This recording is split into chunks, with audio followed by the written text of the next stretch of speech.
이제 레위기 거의 끝났어요. 지난주에 절기에서 가장 중요한 건 뭐예요? 희년이죠, 희년. 네. 희년까지 다 했고, 희년에서 가장 핵심되는 것은 뭐냐? I am the Lord your God. 나는 군주다. 나는 주다. 나는 왕이다. 근데 나는 어떤 왕이에요? Your God. 너의 하나님이다.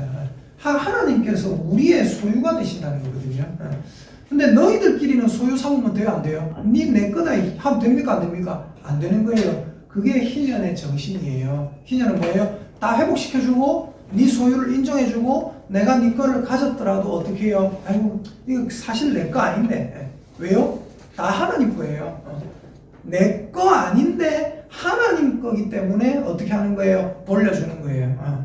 그래서 사람끼리 서로 소유 주장하지 말고 사람끼리 서로 높고 낮은 주장하지 마라. 다 너의 종이 아니라 누구 종이다? 하나님 종이다.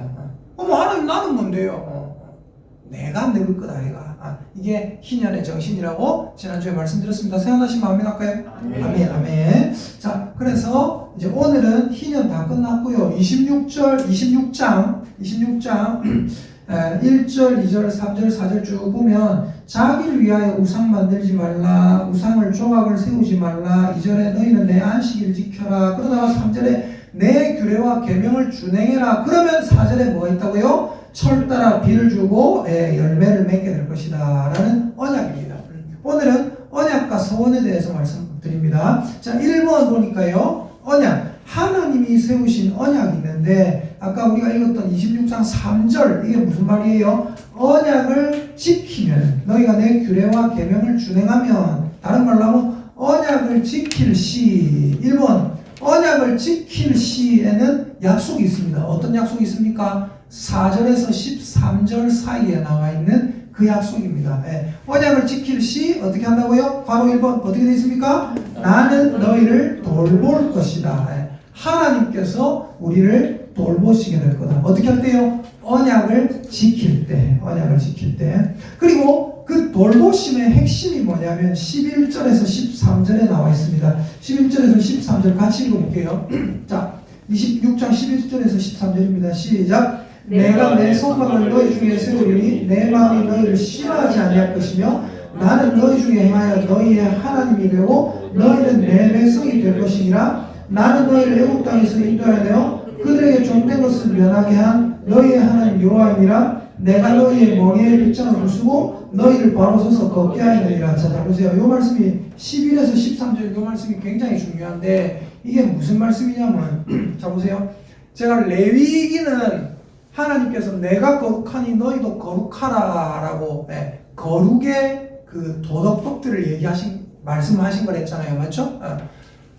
말 그대로 이방인들은 그 도덕법대로 살지 않았던 거예요. 그 이방인들과 같이 되지 말라고, 그 이방인처럼 되지 말라고 이걸 말씀하신 거거든요. 왜? 이제 들어가서 살 거니까. 이방의 풍습이 만연히 지배하고 있는 그 땅에 가서 살 거니까. 그 땅에서 그들을 몰아내더라도 어떻게 해요? 그 땅의 풍습은 그대로 남아있죠. 그 땅을 몰아내더라도 어떻게 해요? 곳곳에 다니다 보면 그 사람들이 만든 우상들이 있잖아요. 그죠? 그런데 너희들이 들어가서 그들 우상을 섬기고 그들이 만들었던 그 문화에 살아가면은 너희들도 그들과 똑같이 되고 결국은 어디에서 토해냄을 받는다고 했어요? 그 땅에서 토해냄을 받는다 했잖아요. 맞죠? 중요한 게 뭐냐면 11절 자 보세요. 내가 내 성막을 어디에 세운다고요? 너희 중에 세운다. 그리고 내 마음이 어떻게 한다고요? 너희를 싫어하지 않을 거다. 이게 핵심이에요. 하나님께서 제가 레위기를 거룩에 대한 거라고 말씀드렸고 맨 처음에 레위기 할 때 제가 뭐라고 했냐면 레위기는 출애굽기에 성막을 딱 세웠습니다.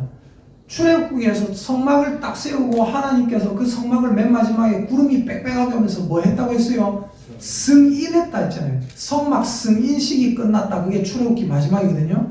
그리고 회막으로 레위기 딱 시작하자마자 회막으로 하나님께서 모세를 부르십니다. 그죠? 생각나시죠? 회막으로 불러서 뭐 얘기하시는 거예요? 모세야, 이 회막은, 이 성막은 뭐 때문에 지었냐면 요 성막은 요렇게 사용하는 거다 하면서 번소, 화속, 속 5가지 제사를 얘기해 주시는 거예요. 그러면서 그 성막 사용 설명서를 가르쳐 주셨다고 말씀드렸죠. 맞죠? 생각나시죠?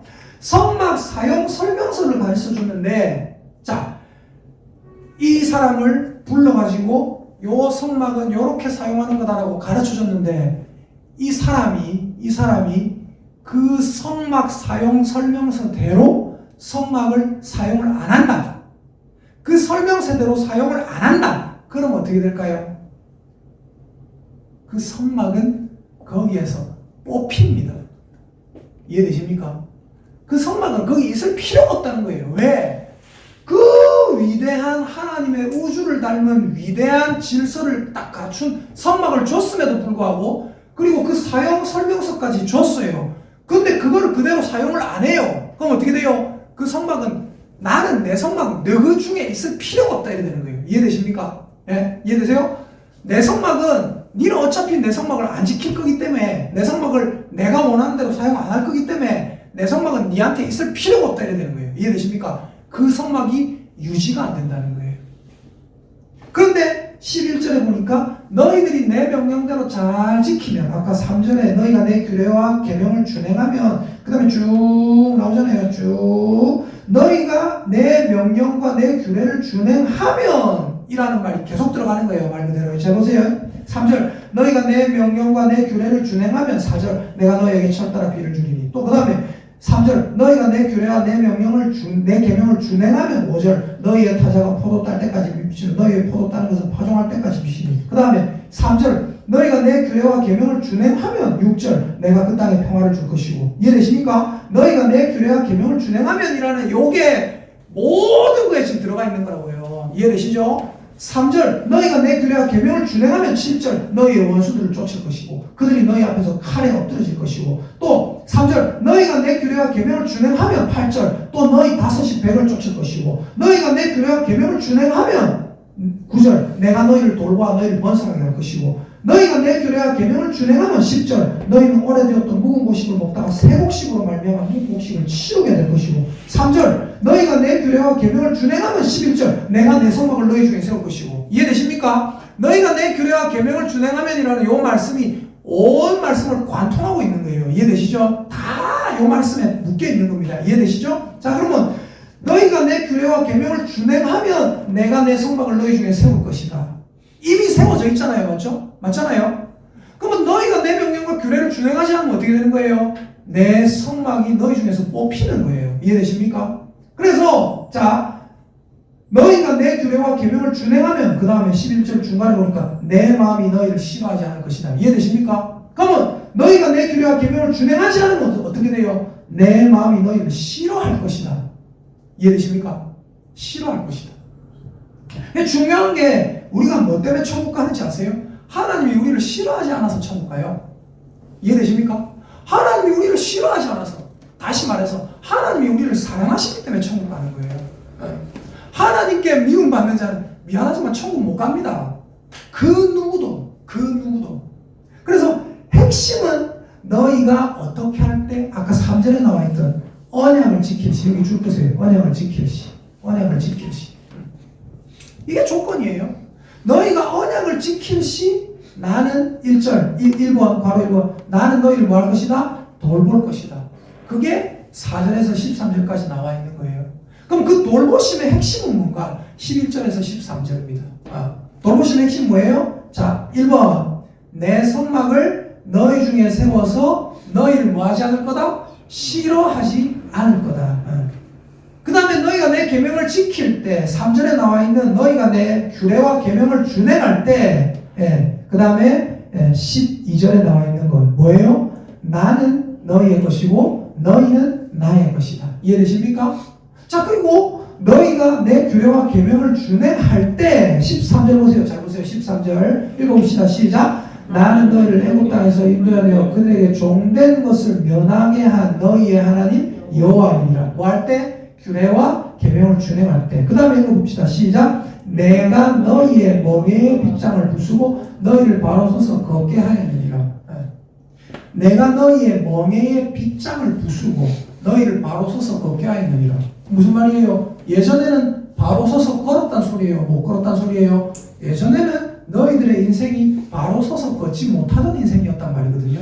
그럼 여러분 이때 딱 여러분 머릿속에 바로 팍 떠올라야 되는 거예요. 저랑 엄청나게 말씀을 많이 받기 때문에 여러분 머릿속에 무슨 말씀이 바로 떠올라야 됩니까? 다시 한번 보세요. 13절을 다시 읽어볼게요. 읽어봅시다. 시작. 나는 너희를 애국 땅에서 인도해내어 그들에게 종된 것을 면하게 한 너희의 하나님 여호와이니라. 내가 너희의 멍에의 빗장을 부수고 너희를 바로 서서 걷게 하였느니라 하면 여러분 머릿속에 뭐가 탁 떠올라야 된다니까요. 왜? 방금 뭐라고 했어요? 맞는 것 같아요. 사모님 용기를 가지고 얘기해보세요. 뭐요? 그렇지. 수고하고 무거운 짐진 자들아 다 내게로 오라. 내가 너희를 쉬게 하리라. 그리고 어떻게 한다고요? 그러고 나서 어떻게 한다고요? 너희는 내 멍에를 메고 내게 배우라. 그리하면 너희 마음이 쉼을 얻으리니 이는 내 멍에는 쉽고 내 짐은 가벼우니라. 이해되십니까? 자, 여기 3번 너희의 뭐를 부술 것이라고요? 너희의 멍에의 빗장을 부술 것이다. 빗장은 뭐예요? 멍에를 울거맨 열쇠입니다. 열쇠. 그 열쇠를 마귀가 우리에게 멍에를 씌워놓고 안 풀리게 열쇠를 빗장을 딱 채웠다는 거예요. 근데 그 멍에의 빗장을 예수님이 십자가로 박살을 내시고 그 멍에의 빗장을 부수어서 이제 우리를 뭐하게 한다고요? 일어서서 허리 펴고 걷게 하시겠다는 거예요. 어떻게 할 때? 하나님의 계명과 규례를 준행할 때. 그럼 우리 머릿속에 뭐가 떠올라야 돼요? 마태복음 11장 28에서 30절이 딱 떠올라야 돼요. 그럼 여쭤볼게요. 그럼 우리는 이제 자유로우니까 완전 자유롭다. 우리는 뭐 멍에가 없답니까? 절대 아니에요. 제가 다시 말씀드릴게요, 여러분. 나는 멍에가 없어요.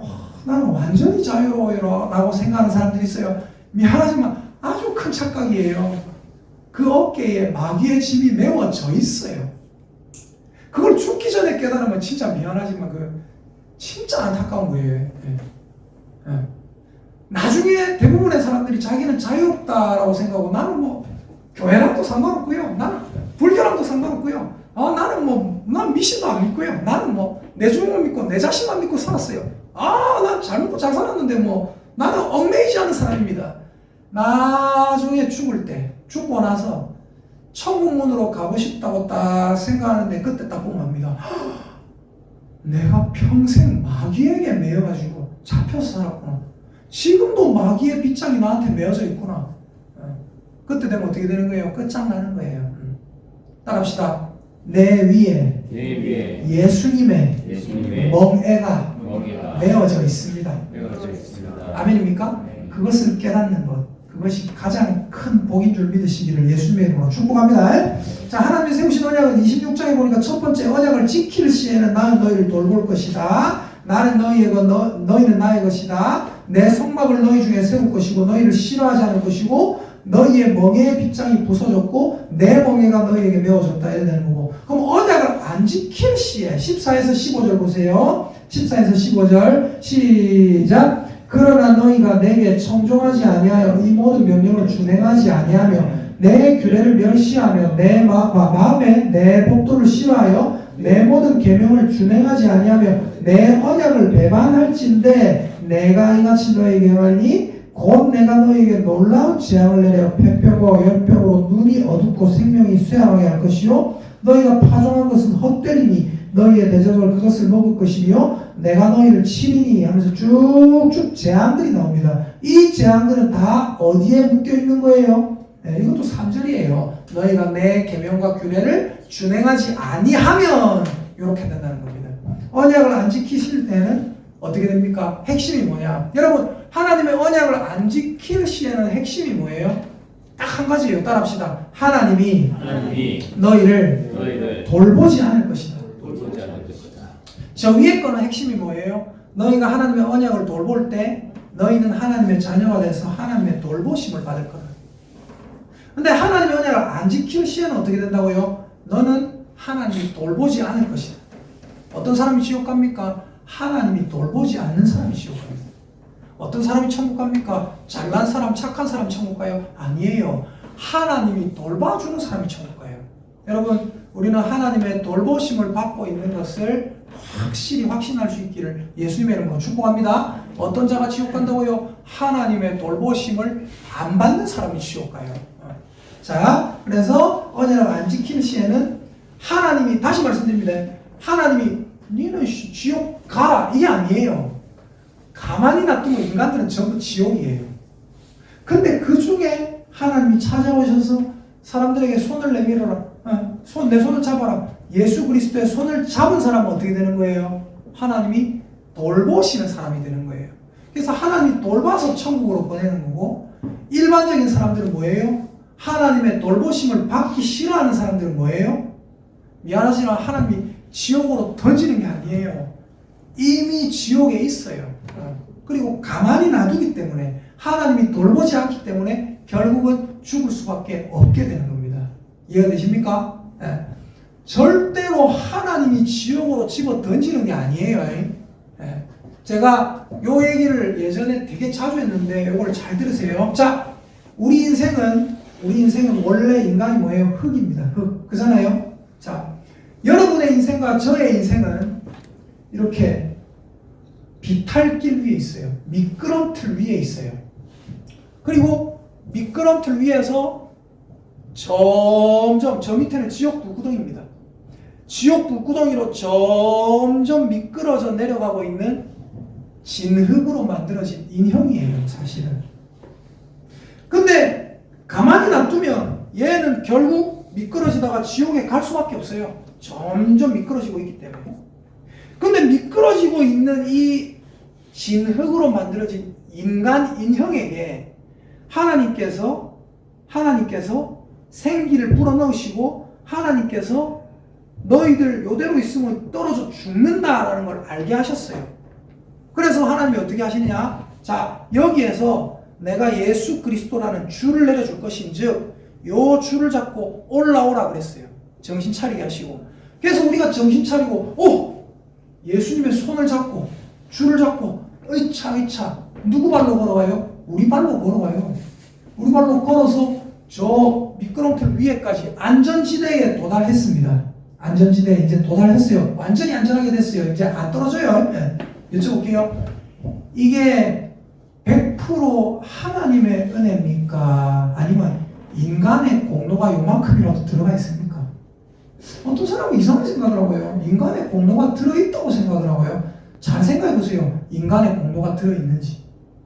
인간의 공로가 들어있다고 생각하세요? 아닙니다. 다시 말씀드려요. 가만히 놔두면 그냥 떨어져서 지옥 가는 거예요. 모든 인생이. 근데 그 중에 예수 그리스도를 보내시고 우리 안에 깨닫게 하시고 저걸 안 잡으면 죽는다는 걸 눈에 보게 하시고 지옥 불구덩이를 깨닫게 하시고 저 위에 천국이 있다는 걸 깨닫게 하시고 우리에게 네가 이제 내 손을 잡고 올라오랬어요. 그래서 우리가 예수님 손을 잡고 올라가서 안전하게 됐어요. 천국에 도달했어요. 와, 역시 내가 의지가 강하고 내 발이 튼튼하고 해가지고 내가 고생하고 노력해가지고 와, 구원의 길에 왔다. 맞습니까? 아닙니다. 어떤 사람은 우리의 노력이 요만큼이라도 들어간 거 아니에요? 아니라니까요. 100% 하나님 은혜입니다. 맞습니까? 아닙니까? 그래서 구원은 하나님의 은혜라는 거예요. 그럼 여쭤볼게요. 그럼 거기서 우리 노력이 안 들어갑니까? 그것도 아니라니까요. 우리 발로 올라가는 건 맞아요. 근데 그 발로 올라가게 만든 분이 누구예요? 하나님이라는 거예요. 그래서 구원은 100% 하나님의 은혜다. 그러나 내 발로 걸어 올라가는 거예요. 베드로가 요한과 더불어 그 앉아있는 안전뱅이에게 왔습니다. 은과 금은 내게 없거니와 내게 있는 것으로 내게 주리니 나서는 예수 그리스도 뭐 일어나 걸어라. 딱 잡아 일으켰는데, 예전에 김성훈 목사님 그런 얘기 하셨어요. 저랑 있다가 잡아 일으켰는데 딱 잡아 일으킬 때 이 사람이 성경은 뭐랬냐, 발과 발목이 곧 힘을 얻고라고 했거든요. 발과 발목이 힘을 얻어도 지가 앉아있으면 아무 소용없다. 발과 발목에 하나님이 힘을 주셨을 때 내 발로 박차고 일어나야 된다 그랬어요. 그 말은 맞아요. 이해되십니까? 그러나 내 발로 박차고 일어났다 해서 봐라, 내 힘으로 일어났다 아이가 라고 절대 말할 수 없다는 거예요. 누구 때문입니까? 따라합시다. 나의 구원은 우리의 구원은 100% 하나님의 은혜밖에 없습니다. 아멘입니까? 그러나 내가 내가 내 발로 움직여야 된다는 거예요. 이해되십니까? 그래서 구원의 그 5가지 길이 있어요. 교리가 있어요. 그 중에 하나가 뭐냐면 성도의 견인입니다. 성도의 견인. 예. 이게 무슨 말일까요? 성도가 참고 견디고 인내해서 하나님 나라에 들어가는 거예요. 근데 성도가 참고, 옛날에는 어떻게 생각하냐면 성도의 견인을 견인차가 잡아가지고 끌고 간다 생각하거든요. 근데 그것도 맞아요. 어떤 사람은 이렇게 얘기하면 틀렸다고 생각해요. 뭐라고 하냐, 성령께서 우리를 잡아서 끌고 가는 거다, 이렇게 얘기하면 틀렸다고 얘기해요. 근데 틀린 거 아니에요. 성령께서 분명히 코 깨가지고 잡아서 끌고 간다. 그러나 어떻게 해요? 그 성령이 끌고 가는 것을 내가 거부하지 않고. 이해되십니까? 저는 요거에 대해서 비유를 들 수 있어요. 저는 저 안에 어떤 비유가 되게 많아요. 신천지보다 제가 비유가 더 많은 사람이에요. 잘 들어보세요. 제 비유가 맞는 거 아닌가요? 진짜 저 신천지보다 비유가 더 많은 사람이에요. 뭐 생활의 비유. 잘 보세요. 어렸을 때 제가, 여러분 그거 아십니까? 사람이 너무 졸리면 걸어가면서 졸 수 있는 거 아세요? 어렸을 때 제가 되게 힘들게 살았다 했잖아요. 여기 떠돌아다니고요. 우리 어머니가 제 손을 잡고 이렇게 걸어간 적이 있거든요. 나 그때 너무 졸렸어요. 아가야 때. 예. 진짜 아직 기억나요. 그거 너무 고통스러웠기 때문에. 엄마가 분명히 내 손을 끌고 가는데 분명히 난 자고 있어요. 자고 있는데 엄마가 잡고 가고 있어요.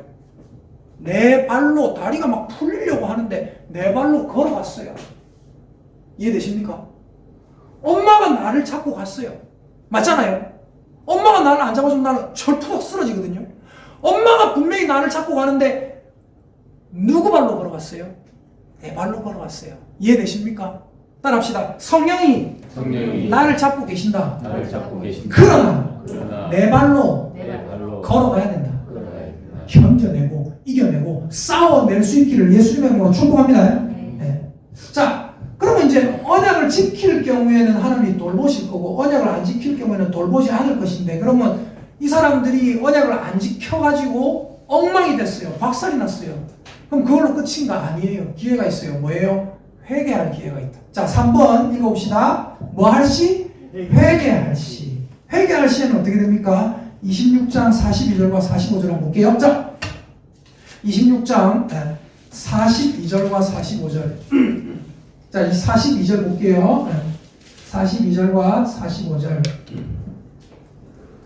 자, 42절 읽어봅시다. 시작. 내가 야곱과 맺은 내 언약과 이삭과 맺은 내 언약을 기억하며 아브라함과 맺은 내 언약을 기억하고 그 땅을 싫어하리라. 45절도 보세요. 시작. 내가 그들의 하나님이 되기 위하여 민족들이 보는 앞에서 애굽 땅으로부터 그들을 인도하여 낸 그들의 조상과의 언약을 그들을 위하여 기억하리라. 나는 여호와이니라.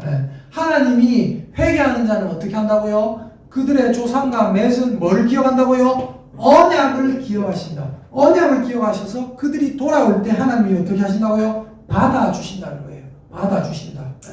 근데 중요한 게 뭐냐면 받아주시는데 여기서 핵심이 뭐냐면 40절 41절 보세요. 사람들은 이걸 싫어해요. 근데 40절 41절을 가만히 보세요. 자, 같이 읽어봅니다. 시작. 그들이 나를 거스른 잘못으로 자기의 죄악과 그들의 조상의 죄악을 자복하고 또 그들이 내게 대항함으로 나도 그들에게 대항하여 내가 그들을 그들의 원수들의 땅으로 끌어갔음을 깨닫고, 그 다음에 크게 했습니다. 시작. 그 할례 받지 아니한 그들의 마음이 낮아져서 그들의 죄악의 형벌을 기쁘게 받으면, 그 다음에 42절 시작. 내가 야곱과 맺은 내 언약과 이삭과 맺은 내 언약을 기억하며. 이해되십니까? 회개할 때의 핵심은 뭔지 아세요? 여러분, 회개할 때의 핵심은 뭐냐면, 사람들은 아버지 하나님 잘못했습니다 뭐 이러면 끝나는 줄 알아요. 근데 회개할 때의 핵심은 뭔지 아세요? 따라합시다. 회개라는 것은 벌을 동반한다. 회개는 하는데 하나님, 내가 지은 죄에 대한 대가를 받기 싫은데요. 미안하지만 진짜 회개 아닙니다. 회개했다면 한 대 맞겠다는 각오가 있어야 돼요. 여기 보세요. 41절. 그들의 마음이 낮아져서 뭐를 하면요? 그들의 죄악에 뭐를요? 형벌을 뭐 하면요? 기쁘게 받으면. 그러면 42절에 하나님이 뭘 기억하신다? 그들의 조상들과 맺었던 내 언약을 기억하겠다. 여러분, 회개하면 하나님 용서 안 해주십니까? 용서해 주십니다. 근데 회개하면 하나님 용서해 주신다고 마음대로 죄짓고 또 회개하고 마음대로 죄짓고 회개하고 이런 생각 가지지 말라는 거예요. 뭐가 있어야 된다? 네가 저지른 죄에 대한 대가가 있어야 된다. 어떤 사람이 하나님께 기쁘게 여김을 받습니까? 사실은 죄 안 짓는 사람이에요. 근데 죄 안 짓는 사람이 있어요? 없어요. 하나님 가인을 싫어하셨거든요. 가인을 싫어하신 이유가 뭡니까? 예배 한 번 잘못 드렸다고? 아니에요. 동생 때려 죽였다고? 아니에요. 하나님 가인을 싫어하신 이유는 뭔지 아십니까? 제가 몇 번 말씀드렸어요. 가인은 동생을 죽였어요. 하나님이 가인에게 너는 평생 땅에서 피하며 뭐하는 자가 되리라? 유리하는 자가 되리라 했어요. 무슨 말이에요? 너는 방황하게 될 것이고 너는 정착하지 못할 거다 그랬어요. 근데 가인은 뭐를 지어버려요? 성을 하나 짓습니다. 그리고 그 아들의 이름으로 성을 이름하여 뭐 한다고요? 에녹이라 하니라. 무슨 말이에요? 하나님, 내가 인생에서 유리하고 방황하는 인생 될 거라고요? 해보시지요 하면서 성을 짓는 거예요. 성을 짓는다는 건 뭡니까? 너는 방황하는 인생을 살아야 된다 하면, 여러분 그런 거 있잖아요. 무슨 우리가 전래동화나 뭐 이런 거 보면은 죄 지은 사람 보면 자기의 죄 때문에 슬퍼하면서 평생 방황하며 살았다, 그런 내용이 있거든요. 있거든요. 떠돌이 인생을 살았다, 그런 인생이 있거든요. 하나님이 가인에게 원하는 건 뭐였어요? 그거였어요. 평생 네 죄를 슬퍼하면서, 네 동생을 죽인 죄를 슬퍼하면서, 바른 예배 안 드렸던 네 인생을 슬퍼하면서 평생 떠돌아다니면서 살면서 회개하고 살아라, 그거예요. 근데 가인은 어떻게 했어요? 방황하는 인생 되기 싫어서 뭐합니까? 자기 아들의 이름으로 성을 짓고 에녹성이다 하고 버젓이 거기 정착해서 사는 거예요. 하나님이 제일 싫어하는 게 뭐냐? 죄 짓고 전혀 대가를 안 치르려고 하는 거예요. 죄 지었으면 반드시 대가가 있다는 걸 알아야 됩니다. 제가 자주 하는 얘기가 있어요. 어떤 사람이 뭐 해가지고 죄를 지었어요. 근데 잘 먹고 잘 사는 것 같아요. 그럼 제가 뭐라 하는지 아십니까? 냅둬라. 잠 똑바로 못 잔다. 냅둬라. 처벌 벌써 받았다 그래요. 중요한 건 뭔지 아세요? 거기 정착해서 사는 것 같지만 가인은 그 마음에 안식이 없어요. 그리고 영원토록 안식이 없었어요. 저는 가인은 지옥 갔다고 정확하게 확신합니다. 함부로 누구 지옥 갔다 저는 말 안 하잖아요. 잘 맞죠? 가인은 정확하게 지옥 갔다고 확신해요. 왜? 죄에 대한 대가를 전혀 치르려 하지 않은 사람이거든요. 그럼 여러분이 이렇게 얘기하면 되게 무서워요. 내 죄에 대한 대가를 어떻게, 너무 무서워요. 근데 제가 이제 알려드릴게요. 잘 들어보세요. 자, 박수 한번 칩시다. 박수 한번 시작. 자, 잘 들어보세요. 여러분의 죄에 대한 대가를 치러야 천국 가는 거예요? 그걸 하나님이 기뻐하는 거예요? 그럼 물어볼게요. 여러분의 죄에 대한 대가는 죽음이에요. 그죠? 근데 그 죽음이라는 대가를 여러분이 치러야 돼요. 여러분이 죄 때문에 저주받아야 돼요. 근데 사실 그렇게 하자니까 어떻게 돼요? 인생이 괴롭고 고달프고 어렵고 아무것도 할 수 있는 게 없어요. 그죠? 비참해요. 근데 중요한 게 뭐냐면 여러분 대신 그 짐을 지어준 분이 계세요. 그분이 누굽니까? 예수님.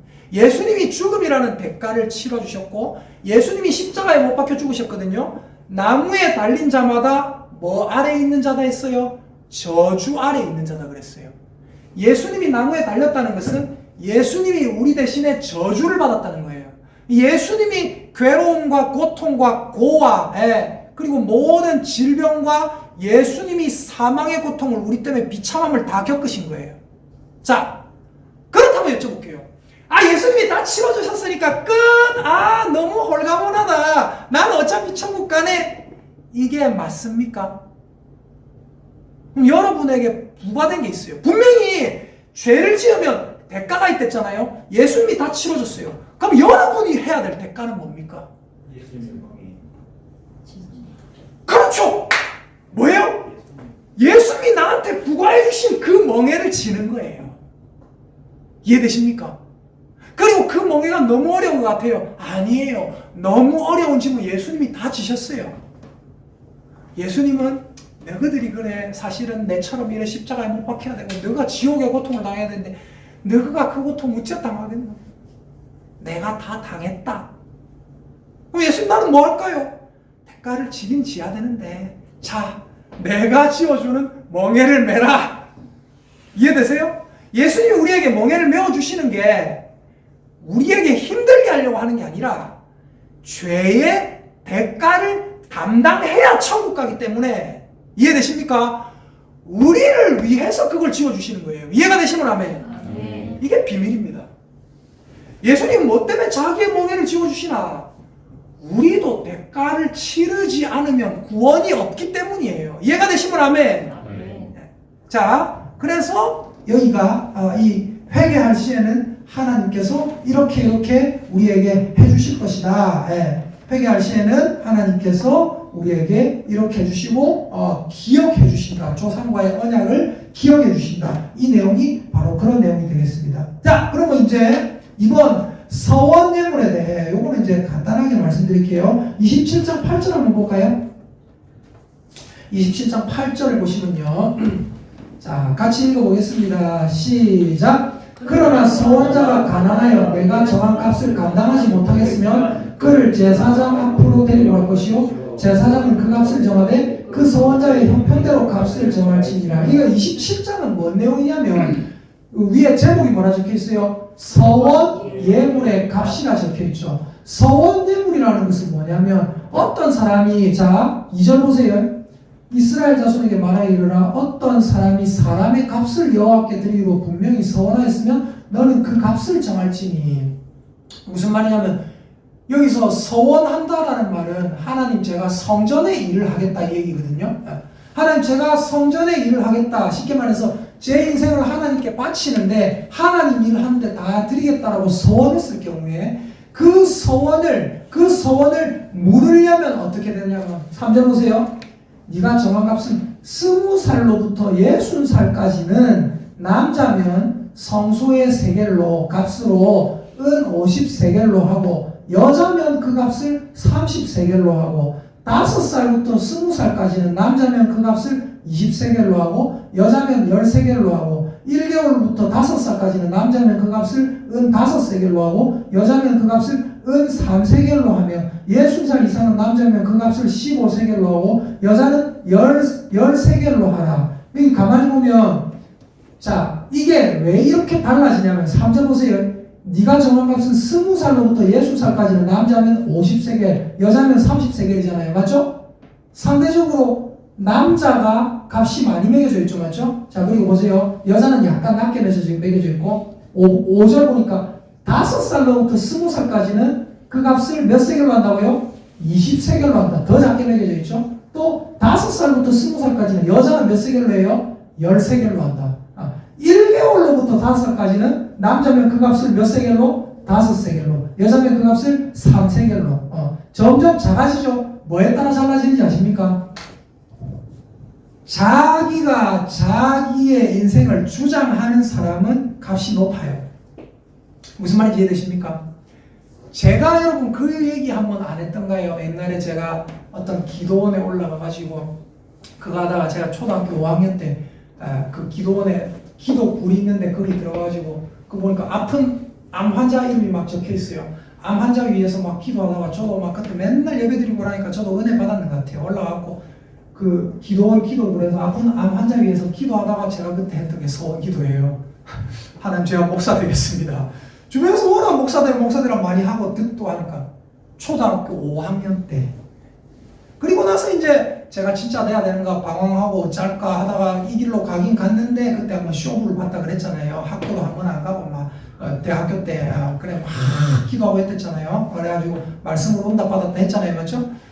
쉽게 말해서 자기가 자기를 하나님께 드리기로 했는데 이게 이제 말 그대로 말을 잘못한 거라. 쉽게 말해서. 이 학생이 15살이라. 근데 자기를 하나님께 드리겠다고 말했어. 그럼 드려야 돼. 근데 갑자기 내 인생 어떡하지? 이런 생각이 드는 거예요. 그럼 어떻게 해요?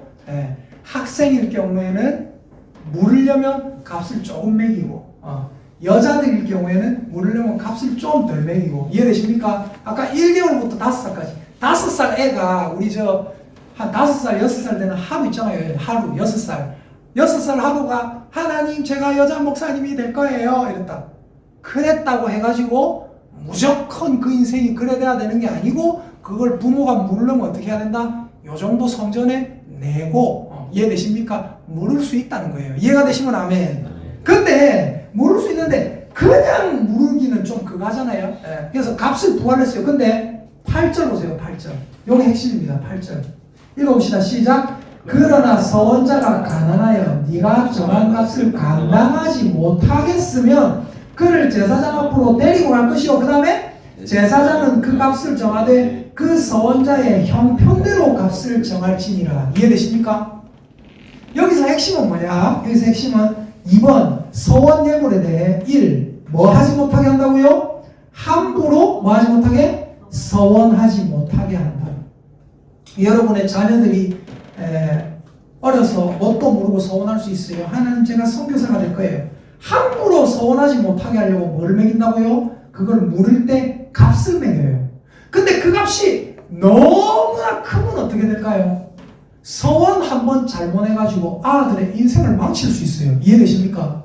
그래서 하나님이 어떻게 하냐? 화살표가 적혀있죠. 읽어봅시다. 시작. 그러나 실수로 서원했다고 가혹하게 처리하지 않는다. 이해가 되십니까? 제가 초등학교 5학년 때 서원해가지고 했는데 제가 20살 넘어가지고 하나님 이게 맞습니까? 했을 때 내가 아닌 것 같네 하면 거기서 빠진다고 해서 하나님이 네 인생 앞으로 망한다. 많은 사람들이 대한민국 교인들이요 뭔 생각하냐면 서원했으면 안 지키면 때리 망한다. 네가 목사 된 데는 어떤 사람 뭐라냐면 사업을 했는데 안 되더래요. 사업을 했는데 안 되더래요. 직장 갔는데 안 되더래요. 뭐 했는데 망하더래요. 몸에 병이 찾아오더래요. 인생에 성공을 한 번도 못 해봤어요. 근데 하다가 안 되니까 내가 초등학교 3학년 때 서원한 게 있지. 그 서원을 안 지켜가지고 내 인생이 이래 망하는갑다. 미안하지만 목회라도 망합니다. 인생에서 성공을 한 번도 못 겪어본 사람이 목회는 쉬운 줄 압니까? 목회로 망해요. 그렇게 하지 말라는 거예요. 이해되십니까? 그래서 하나님이 실수로 서원했다고 가혹하게 처리하지 않는다. 자, 1번, 2번, 3번, 4번 이거는 뭐냐면요. 사람에 대해서 서원할 때 하나님 내가 이 사람을 하나님께 바치겠습니다. 서원했을 때는 좀 전에 우리가 읽었듯이 요러한 값을 정한다. 그리고 사람의 형편에 따라 값을 정한다. 2번 가축을 바치기로 서원했을 때도 마찬가지예요. 9에서 13절에 보니까 사람이 서원하는 예물로 여호와께 드리는 것이 가축이면 여호와께 드릴 때는 다 거룩하니 그것을 변경하여 우열감 바꾸지 못할 것이요. 쉽게 말해서 내가 하나님께 이 가축을 드릴게요 해놓고 나중에 마음이 바뀌어서 그보다 열등한 가축을 드리려고 하면은 어떻게 된다고요? 자, 가축으로 가축을 바꾸면 둘 다 거룩할 것이며 둘 다 바쳐야 돼요. 이해되십니까? 걸리면. 자, 그 다음에 11절 부정하여 여호와께 예물로 드리지 못할 가축이면 그 가축을 제사장 앞으로 끌어갈 것이요 제사장은 우열간에 값을 정할지니 그 값이 제사장이 정한 대로 될 것이며 만일 그가 그것을 물으려면 네가 정한 값에 그 값에 5분의 1을 더해서 물을지니라. 그래서 하나님께 바치겠다 해놓고 마음이 바뀌면 안 바칠 수도 있어요. 그러나 뭐 한다고요? 만약에 요 소가 500원이다. 예를 들어서. 그러면 거기다가 얼마를 더라고요? 100원을 더해서 600원을 하나님께 드리고 그 소를 안 바쳐도 된다. 이해가 되시면 아멘. 그런 얘기하는 겁니다. 그러니까 핵심은 뭐냐? 하나님께 함부로 서원하지 마라. 그리고 함부로 실수로 서원했다고 해서 그 사람의 어리석음 때문에 그럴 수 있잖아요. 그랬다고 해서 집안이 망하면 되겠습니까? 안 된다는 거예요. 여기서 재미난 거. 서원을 잘못했던 어떤 사람이 있었어요. 서원을 잘못했어. 어떤 사람이 있었어요. 그 서원을 잘못했던 어떤 사람은 그걸 실제로 해야 된다 생각했나 봐요. 누구 얘기할까요, 제가? 사사기에 나오는 어떤 사람. 누구예요? 딸내미. 있다가 뭐라고 했어요? 이렇게 얘기했어요. 하나님, 제가 이 전쟁에 나가 싸우려고 합니다. 내가 이 전쟁에 나가 싸울 것인데 하나님, 내가 싸울 때 승리를 주시면 내 집에 딱 갔을 때 내 집에서 가장 먼저 나를 반기는 사람이 있으면 그를 여호와께 바치겠나이다. 이렇게 소원을 했어요. 근데 어떻게 해요? 집에 가보니까 웬 종이 하나 나와가지고 반기면 얼마나 좋았을까요? 네가 나를 반겨주니 너는 참나의 종이구나. 예, 주인님. 그래, 네가 나를 위해 죽어줘야겠다. 근데 누가 나왔어요? 무남 동료 외딸이 나와가지고 막 춤추면서 아버지를 환영하는 거예요. 이걸 가지고 어떤 목사님들은 이렇게 설교를 해요. 또 그거 실제로 하나님께 바쳤다는 거 아니다 라고 설교를 해요. 근데 성경에 분명히 나와 있어요. 그 뒤에 뭐라 나와 있냐면 그가 처녀로 죽음을 인하여 이스라엘 여자들이 해마다 가서 애곡하더라 그랬어요. 이스라엘의 전통이 됐어요. 해마다 입다에 처녀로 죽은 그 딸 때문에 여자들이, 그 또래 여자들이 애곡하는 전통이 생겼다고요. 이해되십니까? 실제로 바쳤다고 봐야 되거든요. 한번 그때 여쭤볼게요. 하나님이 개 안 바친다고 개를 하나님 앞에 뭐 인신제사를 드렸는지 아니면 완전히 뭐 그건지 모르지만 하나님 앞에 완전히 가고 처녀로 살다 죽은 거거든요. 물어볼게요. 그 안 바친다고 하나님이 입다 이놈의 자식 니 뭐 죽어라 하나님 그런 분일까요? 아니란 얘기예요. 뭐 하면 돼요? 하나님, 제가 참 잘못했습니다. 하나님, 제가 형편이 어려워가지고 이 세계를 이 돈을 바치지 못하는데 하나님 한 번만 봐주시옵소서. 제가 앞으로는 절대 이런 잘못된 일을 하지 않겠습니다 하면 하나님이 그래 이 녀석아 왜 그랬냐 하고 봐주실 뿐이지 하나님이 그거 안 바친다고 입다를 때려 잡을 뿐인가요? 예? 그런 분 아니란 말이에요. 레위기부터 그게 나와 있어요. 핵심이 뭐냐? 따라합시다. 하나님의 법을 모르니까 딸의 인생을 망친다. 맞습니까? 아닙니까? 맞잖아요. 이해되세요? 자, 사람의 값을 정했을 때 형편대로 바칠 수 있고 가축의 값을 정할 때도 마찬가지입니다. 집을 하나님께 바치겠다 했을 때도 어때요? 물을 수 있어요. 밭의 값을 정할 때도 어떻게 해요? 물을 수 있어요. 4번 밭의 값을 정하는 값 찾아볼까요? 27장 16에서 25절 보면 16에서 25절 보면 만일 어떤 사람이 자기 기업된 밥 얼마를 성별하여 여호와께 드리려 하면 마지기 수대로 네가 값을 정하되 보리 한 호멜지기에는 은 50세겔로 계산을 치며 만일 그 밭을 희년부터 성별하여 드렸으면 그 값을 네가 정한 대로 할 것이요. 쭉 하다가 19절 보세요. 만일 밭을 성별하여 드린 자가 그것을 뭐하려 할 때는 물으려면 네가 값을 정한 돈에 그 5분의 1을 더할지니 그리하면 그것이 자유의 소유가 될 것이요. 맞죠? 맞죠? 모를 수 있다고요. 하나님이 그 말 한마디 잘못했다고 인생을 이 도탄에 빠뜨리지 않는 분이란 말입니다. 이해가 되시면 아멘. 자, 2절에 이번에 처음 난 것은 주님의 것이다. 처음 난 것은 다 그 짐승들이 처음 난 것은 다 주님의 것이에요. 자, 그리고 3번 이거 중요합니다. 이거 보세요. 3번에 27장 29절 보면요. 27장 29절 보세요.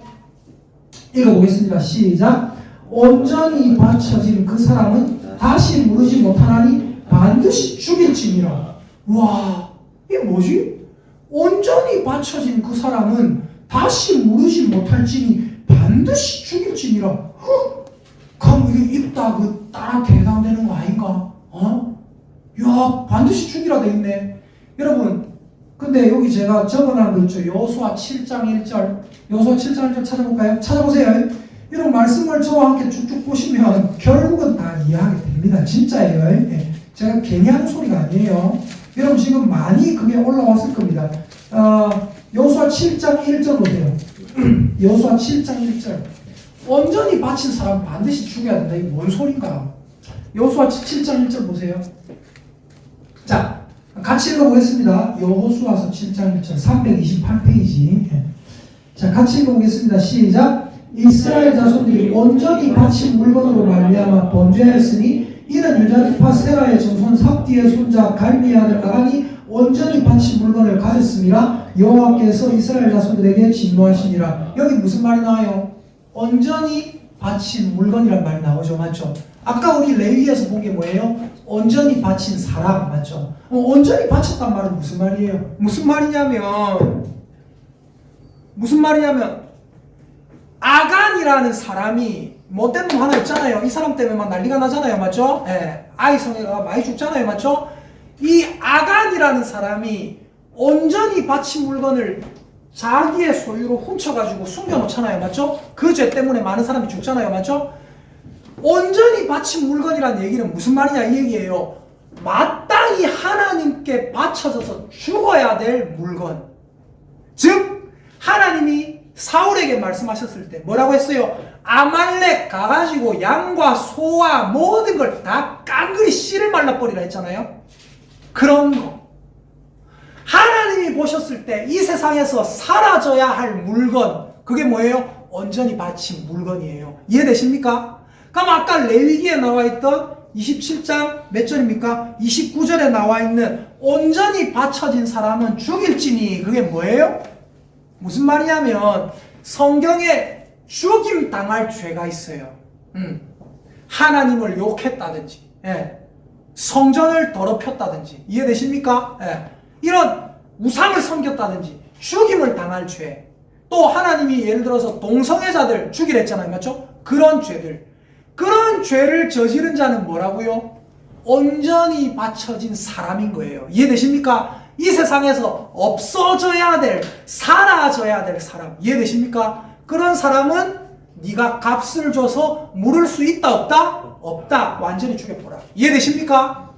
그러니까 사울이 그때 당시에 아말렉을 다 때려 죽이라 하나님이 말씀하셨을 때, 제가 죽이는 걸 좋아하는 사람이 아니에요. 우리 하나님도 죽이는 거 좋아하시는 분이 아니에요. 근데 아말렉은 하나님이 보셨을 때 뭐라 했어요? 저것들은 인간이 아니문이다 라고 했잖아요.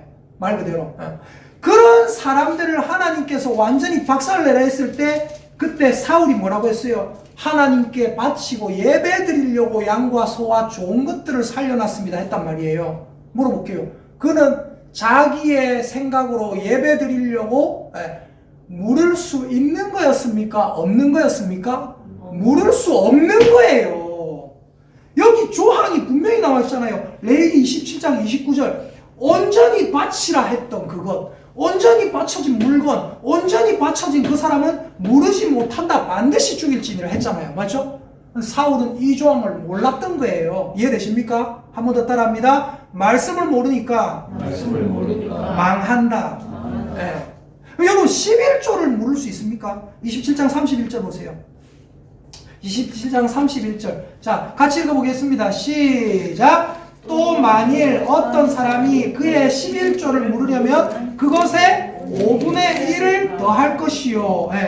예를 들어서 제가 요거를 하나님께 11조로 바치기로 했어요. 곡식을. 근데 이걸 바치기로 했는데 가만보니까 이게 저 사람하고 계약이 돼가 저 사람에게 들어가야 될 쌀이야. 하나님께 바치기로 했는데 제가 저 사람하고 계약을 해가지고 이분에게 바쳐야 될, 이분에게 택배로 보내야 될 쌀이에요. 근데 하나님 걸로 내가 드린다고 잘못 서원을 했어요. 그럼 어떻게 돼요? 이걸 물을 수 있다는 거예요. 근데 물을 때는 어떻게 해라? 그 값에 5분의 1을 더해서 무르고 이분한테 택배로 보낼 수 있다는 거예요. 이해되십니까? 그러니까 뭐냐? 함부로 바친다라고 말하지 마라. 하나님은 그런 거 별로 안 좋아하신다는 거예요. 이해되십니까? 아나니아와 삽비라 지금 보면 진짜 속에 천불 가요. 진짜 아나니아와 삽비라가 안 해도 되거든요. 안 해도 되는데 지가 바나바가 좋은 소리 듣고 하니까 자기도 좀 어쩌고 우쭐우쭐한 마음에 한 거예요. 근데 죽었어요. 하지 말라고. 자, 계속해서 넘어갑니다. 그럼 이제 레위기 이제 마지막입니다. 레위기 마지막. 레위기의 의미 1장 1절을 우리가 봤잖아요. 회막으로 하나님이 부르셔서 말씀을 해주셨다. 그리고 27장 34절 마지막 말씀 볼게요. 27장 34절 시작. 이것은 여호와께서 시내산에서 이스라엘 자손을 위하여 모세에게 명령하신 계명이니라. 아멘. 누구를 위하여 했다고요? 이스라엘 자손을 위하여 하셨다. 자, 레위기의 의미를 말씀드립니다. 출애굽기에서 완성된 회막으로, 성막으로 하나님께서 모세를 부르시고 그 성막의 사용법과 그 성막을 사용하는 백성들은 어떠한 삶을 거룩하게 살아야 하는지를 다 알려주신 내용이 뭡니까? 레위기입니다. 예. 자, 창세기는 여러분 했고요. 출애굽기 생각나시죠? 출애굽해가지고 하나님께서 하나님의 백성으로 만드시고 성막을 세우시고 그 성막에서 하나님께서 승인식까지 해주시고 이 성막을 어떻게 사용하는지 모세야 알려줄게. 일로 와봐라. 모세가 가니까 요러한 제사로 나한테 제사 드리고 우상을 섬기지 마라. 요 땅의 백성들은 악한 백성들인즉 그들의 행동을 본받지 마라. 그들은 오만 것 다 먹지, 장어도 잡아먹고 뭐 하지. 너희는 그러지 마라. 이 땅에서 더럽혀지면 어떻게 된다고요? 속죄소에도 악이 쌓이냈어요. 그죠? 그래서 속죄소에 들어가서 속죄하거든요. 맞죠? 피 뿌림을 하거든요. 그래서 너희들의 죄 때문에 나의 성막까지 더러워진다. 알겠냐? 쭉쭉 얘기하시고 핵심은 뭐 계속 나오는 게 뭐냐? 그 백성들과 똑같이 하면은 너희들 땅에서 토하여 버림을 받는다. 그러면 안 된다 하다가 자 모세야 서원할 경우에 요렇게 해야 되는데 서원을 사람이 잘못하는 경우가 있다. 너희 인생이 그런 인생인 줄 내가 안다. 근데 그 서원 한번 잘못했다고 인생이 망하는 게 아니고 요래 살아나는 법이 있다. 요렇게 하면 된다. 이해되십니까? 5분의 1을 통해서 물을 수 있다. 그리고 때로는 형편이 안 되는 사람은 값을 하고 물을 수 있다. 그리고 너희들 여기서 살아갈 때 내 명령을 잘 지키면 하나님께서 너희를 돌볼 것이고 내 명령을 안 지키면 하나님 내가 너희를 싫어해서 버려버릴 것이다. 이해되십니까? 그리고 회개할 때는 뭐가 있어야 된다? 반드시 대가를 치르겠다는 생각을 해야 된다. 그런 것들을 말씀하시고 맨 마지막에 34절 이것은 여호와께서 시내산에서 이스라엘 자손을 위하여 모세에게 명령하신 계명이니라 라고 탁 도장을 찍으면서 레위기가 끝이 나는 겁니다. 민수기는 제가 뭔지 말씀드렸죠. 백성들 숫자 세는 거예요. 그 숫자 세는 거 다음 주에 이제 보도록 할게요. 네, 마치겠습니다.